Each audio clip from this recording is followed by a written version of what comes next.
What is up, everybody? It is Steven Dumeng, the Mixer, ready to give you some UFC 305 predictions. Let's not waste any time. Opening up the main card are the welterweights. We have the Leech, Li Jilong against Carlos Pradas. Both men, similar records, 19-8 for the Leech and 19-6 for Carlos. We have a very even fight in that regard. That said, I do feel age plays a factor in the lighter weight classes. Before I go on really quick, I do want to say my picks for 304 were pretty rough. Hindsight is 2020, my friends, and outside of the opener, which I believe I called correctly, every other fight was wrong, and it'd be like that. You can have nights like that in MMA, and that's part of the sport. It's unpredictable, and that's the allure of it, in my opinion, or one of the allures of it is the unpredictability. That said, let's get back to it. Lee, the older fighter by 6 years. I think with the lighter weight classes, it does play a factor, and I do feel Carlos is going to take the win here. Lee has been alternating wins and losses over his last 5, so he's been inconsistent. Carlos, 9-fight win streak, 2 of which are in the UFC, 1 of which was on Contender Series as well. I think he's going to continue his rise, and we're going to see him get the finish. I'm going with Carlos by TKO in the very first round. I mean, he's had a number of fights won by knockout, 14 to be exact, and I don't see that changing here. Lee has taken a considerable amount of damage at this point of his career, and although a very, very entertaining fighter, very fun to watch. I mean, he's win or lose is always put on a show. He's getting up there in age, and I think the damage is going to catch up to him, and I think we will see a first round TKO from Carlos. Moving on, we have some heavyweight action. Forgive me if I am doing this out of order. I just realized it may be out of order. But if I am not, we good. Let's take a look at the fight card. I'm on Sherdog. Sherdog's my go-to. No, I'm doing it in order. We're good. The heavyweights are ready. We have Tai Tuivasa, fan favorite, against another man who's known for win or lose some entertaining fights. Jairzinho Rozenstruik, 14-5 against 14-7. Another match we have here that record-wise, very competitive booking here with the fights so far in the main card. And Tai, unfortunately, riding a career worst, 4 losses in a row. He needs to really turn things around. He's facing off with Jairzinho, who is coming off a win over Shamil Gaziev by TKO, a 4th round retirement. You don't see that all the time. Win. His opponent lost via retirement, I should say.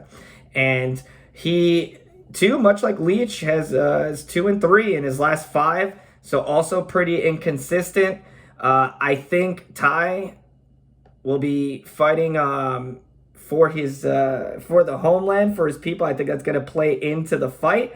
I do not see this going the distance at all. A lot of heavyweight fights either end very quickly or they become very, really rough. No offense. Really rough, because obviously they could all knock me out, clearly. But as a viewer, these fights in the heavyweight division can really drag for 3 rounds and be really, really rough to watch. That could certainly happen here. I mean, I'm not dismissing that possibility, but I think Tai's going to look to end this quickly. I think we're going to see a first round TKO for Tai Tuivasa. I mean, he loves throwing hands. Not a single win by submission on his record. Wow, I didn't realize that till now. 13 knockouts and 1 decision. Wow. That is very, very impressive. Jairzinho also not going to be looking to take this one to the ground. Look at that. 13 wins by knockout himself and 1 decision, not a single submission win. Imagine this fight ends by submission. Knowing my luck, it probably will. Tai gets a submission in the 3rd round, some random thing like that. I mean, MMA, that's the beauty of it. You just don't know. It could happen.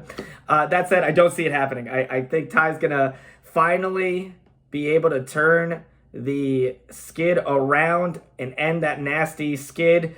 I'm going with Ty by TKO in the first round. Everyone get your shoeies ready, because I think my guy is going to be drinking a number of them. So Jairzinho will be looking to stand and bang. I do not see him, again, deviating from that strategy. I think these guys are going to throw leather, and one of them is going to get caught. And I do feel Ty is going to be able to weather the storm and knock out Jairzinho in the first round in what should be a very, very fun bar brawl, I hope. So here we go. Moving on, we have some very talented fighters here. We have Mateusz Gamrot, Gamer against Dan Hooker, a perennial contender. Hooker, a fighter you see who's gone against a who's who. I mean, Hooker is one of the toughest guys I've seen in MMA, period. I mean, literally, like I said, has been in there with a who's who. Gamrot currently riding a 3-fight win streak, and Hooker is coming off, actually, it's a number of wins. He has a couple wins.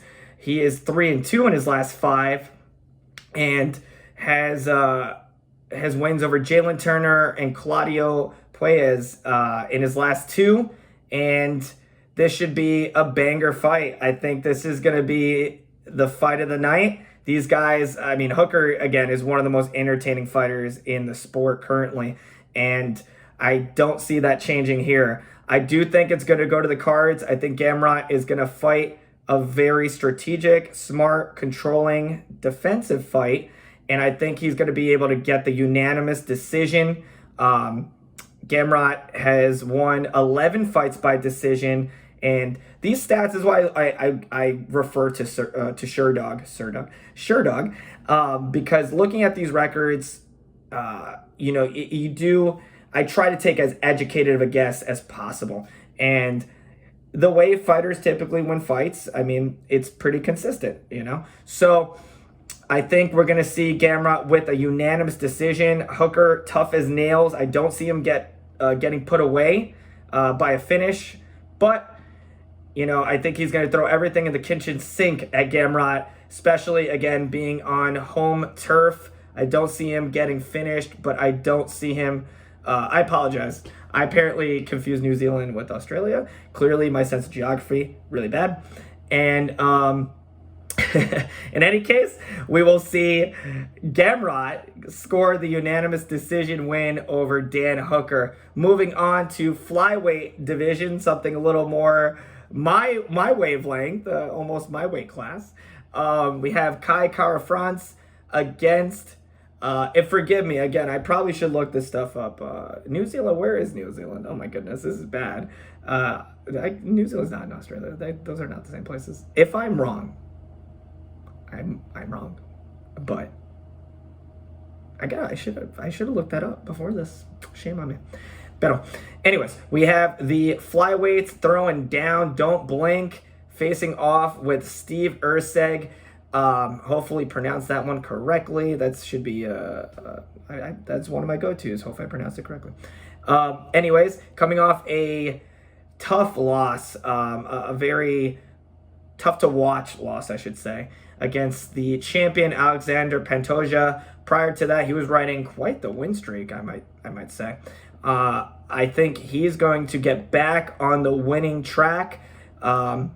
This is it. So Australian fighter. Here we go. Homeland turf. Here we go. I think that's going to play a factor. For sure.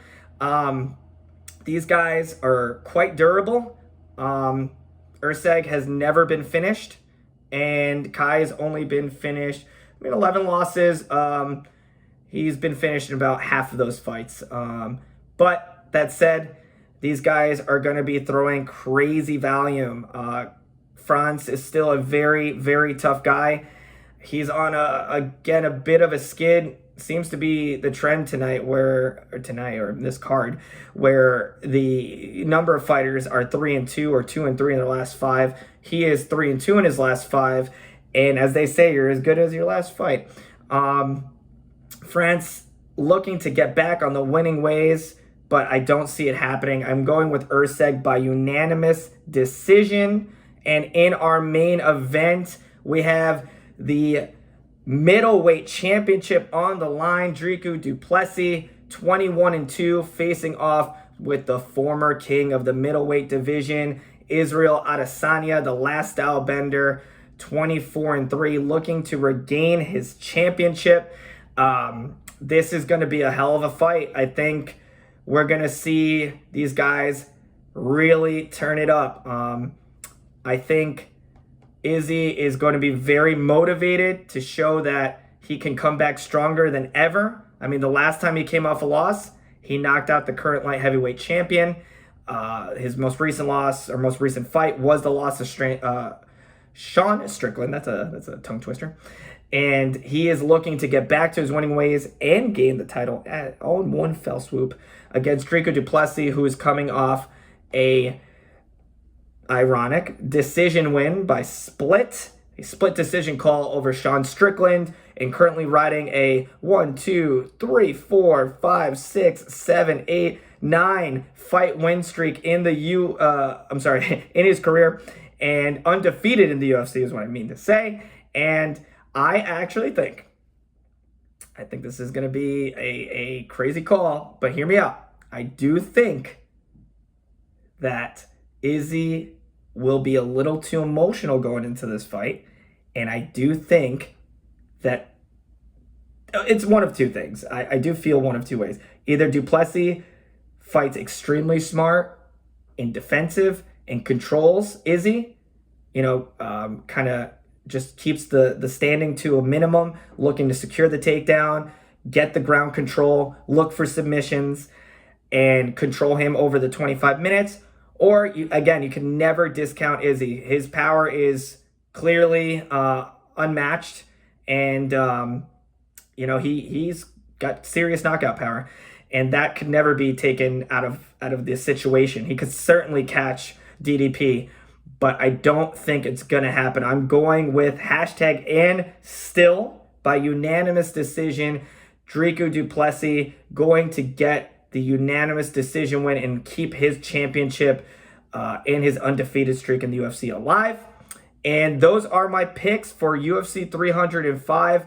It's going to be a great card. Everyone, check out 1495 Sports, our good friends there. It's going to be a fun card. Everyone enjoy the fights, and we'll stay tuned to some more MMA action. As always, thank you guys for tuning in. Enjoy the fights. Till the next one. Toma.